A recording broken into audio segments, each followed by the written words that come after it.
علی جناب محمد عامر رضا صاحب آگرہ، السلام علیکم ورحمۃ اللہ وبرکاتہ۔ آپ نے سلام پیش کیا ہے۔ وعلیکم السلام ورحمۃ اللہ۔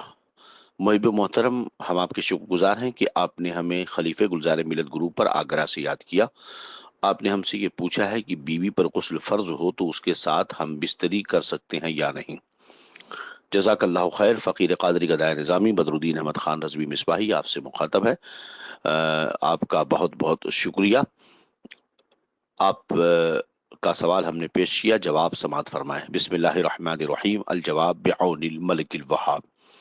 محب محترم، عورت پر غسل فرض ہونے کا سبب آپ نے ذکر تو نہیں کیا، اب ہم وہاں پر اس پر تفصیل کر دیتے ہیں۔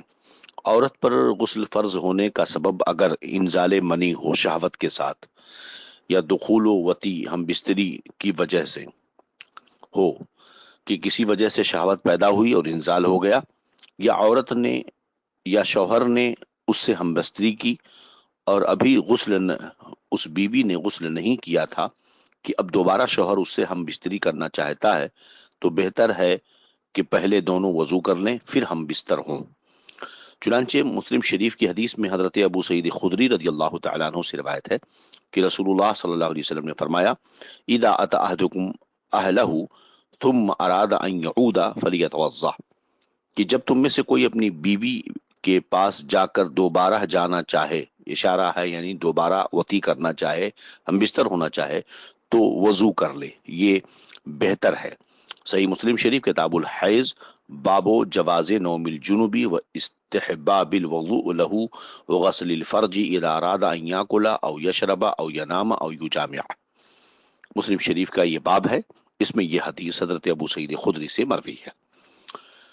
اب دوسری صورت یہ ہے کہ اگر عورت پر غسل فرض ہوا، اس کا سبب انقطاع حیض ہو، یعنی حیض آ رہا تھا جس کی وجہ سے وہ حیض کی وجہ سے جنوبی ہوئی، اب حیض منقطع ہوا، اس کے اوپر غسل فرض ہوا، تو اس میں تفصیل ہے۔ چنانچہ صدر الشریعہ علامہ امجد علی اعظمی رضی اللہ عنہ فرماتے ہیں کہ اگر پورے 10 دن پر حیض ختم ہوا تو پاک ہوتے ہی اس سے جماع جائز ہے، اگرچہ اب تک غسل نہ کیا ہو، مگر مستحب یہ ہے کہ نہانے کے بعد جماع کریں۔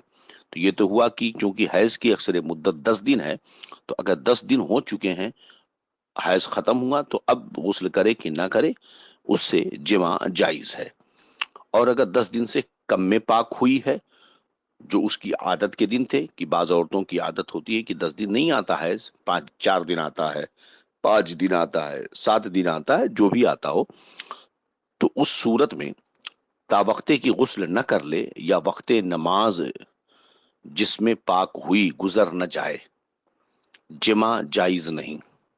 یا تو وہ غسل کر لے، پاک ہو گئی، یا عادت کا دن پورا ہو چکا، مثلا 7 دن اس کو آتے تھے، ختم ہو گیا، تو اب غسل کرنے کے بعد ہی اس سے جمع جائز ہوگا۔ پھر سے سمجھ لیں، اگر 10 دن پر حیض منقطع ہوا تو غسل نہ کرے تب بھی جمع جائز ہے، لیکن 10 دن سے کم کی اس کی کوئی عادت وغیرہ اس میں ہے، تو جب تک غسل نہ کر لے جمع نہ کریں۔ یا وقت نماز جس میں پاک ہوئی گزر نہ جائے، جمع جائز نہیں۔ اور اگر وقت اتنا نہیں تھا کہ اس میں نہا کر کپڑا پہن کر اللہ اکبر کہہ سکے، تو اس کے بعد کا وقت گزر جائے۔ مثلا یہ کہ ظہر کا وقت جو ہے یہ ختم ہوتا ہے 4:20 پر، اور وہ پاک ہوئی ہے 4:18 پر۔ اب اتنا نہیں ٹائم ہے کہ 1 منٹ میں غسل کر کے کپڑا پہن کر اللہ اوپر کہہ سکے کہ ظہر کا وقت ختم ہو گیا، تو اب اس کے بعد کا وقت یعنی عصر کا وقت مکمل گزر جائے یا غسل کر لے تو جائز ہے، ورنہ نہیں۔ بحر شریعت، حصہ سوم، بحوالہ الفتاوی ہندیہ۔ هذا ما عندي والله اعلم بالصواب۔ السلام علیکم ورحمۃ اللہ۔